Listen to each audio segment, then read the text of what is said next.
Hello everybody, welcome back to my YouTube channel. Today in this short video I'm gonna show you how you can put live wallpaper on your iPhone and iPad in iOS 18. So let's start the video. To put the live wallpaper in iPhone, first of all go to the settings application of your iPhone. On the settings menu, scroll down and here you'll see wallpaper. Tap it.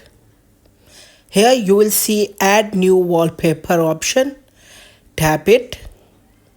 At the top of the page you will see many options, but you go to live photo. Tap all. Now select your live photo which you want to set as live wallpaper on your iPhone lock screen. Here make sure that live button is on. After that tap add at the top right, then set as wallpaper pair. If you don't have any live wallpaper, then you can download wallpaper from many applications which is available on App Store. Simply go to the App Store,